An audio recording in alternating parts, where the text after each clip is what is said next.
पिछले कई दिनों से जांच चल रही है। अब संसद में भी पेपर लीक के मुद्दे ने तूल पकड़ लिया है। कल नेता विपक्ष ने पेपर लीक को लेकर सरकार पर सवाल खड़े किए, जिसका जवाब देते हुए आज प्रधानमंत्री नरेंद्र मोदी ने कहा है कि युवाओं के भविष्य से खिलवाड़ करने वालों को कतई छोड़ा नहीं जाएगा।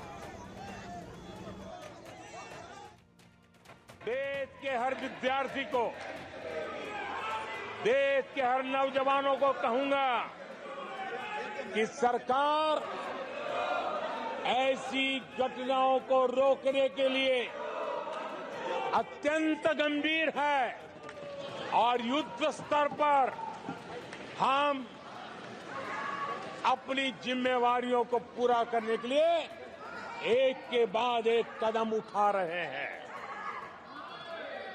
युवाओं के भविष्य के साथ खिलवाड़ करने वालों को कतई छोड़ा नहीं जाएगा। नीट के मामले में पूरे देश में लगातार गिरफ्तारियां की जा रही है।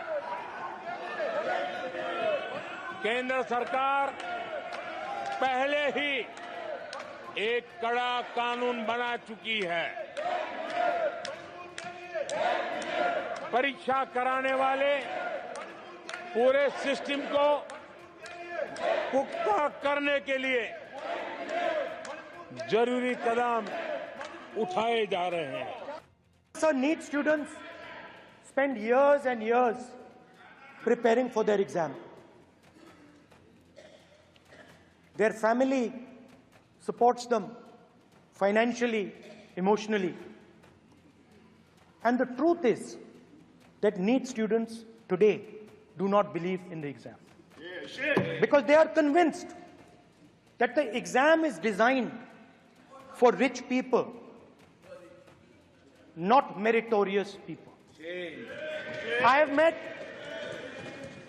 a number of NEET students, every single one of them tells me that the exam is designed to create a quota for rich people and to create a passage for them into the system and is designed not to help poor students. NEET paper leak मामले में CBI का investigation काफी तेजी से चल रहा है। फिलहाल सीबीआई ओएसिस स्कूल के प्रिंसिपल, वाइस प्रिंसिपल से पूछताछ कर रही है। ऐसे में टीम को पूछताछ में कई अहम खुलासे होने की उम्मीद है। हमारे संवाददाता की रिपोर्ट देखिए।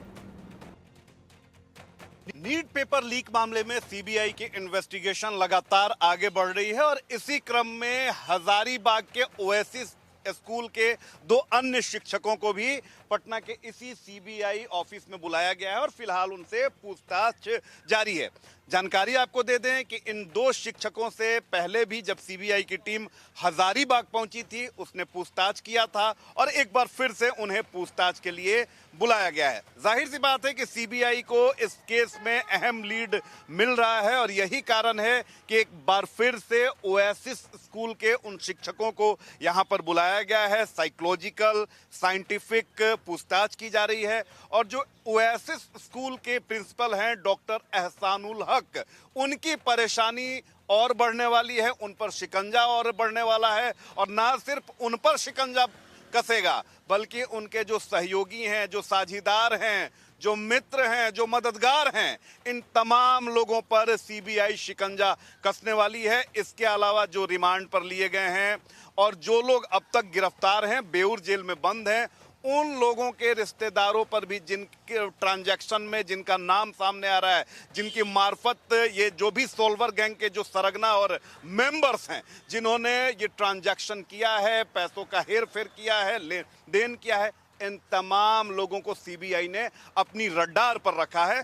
दो शिक्षकों को बुलाया गया है और जो जानकारी हमें मिल रही है, पुख्ता जानकारी मिल रही है कि इसलिए बुलाया गया है कि जब स्कूल पहुंची थी सीबीआई की टीम, हजारीबाग पहुंची थी, तब उनके बयान क्या थे और दोबारा बुलाया गया है तब उनके बयान कितने अलग हो रहे हैं और ओएसिस स्कूल के प्रिंसिपल डॉक्टर एहसानुल हक ने उनसे क्या कुछ कहा था, ये पूछताछ जो है एहसानुल के सामने भी हो रही है और अलग अलग भी पूछताछ हो रही है। यानी माइन्यूट जो इन्वेस्टिगेशन जिसे कहा जाता है कि सीबीआई माइन्यूट इन्वेस्टिगेशन करती है, वो माइन्यूट इन्वेस्टिगेशन किया जा रहा है, साइंटिफिक है और पूरी तरह से साइकोलॉजिकल है और इसमें सीबीआई को कई अहम जानकारी मिल रही है। लेकिन अंतर इस बार यह है कि माइन्यूट तो जांच हो रही है, लेकिन जांच काफी तेजी से हो रही है और अब बहुत जल्द दूध का दूध और पानी का पानी होगा।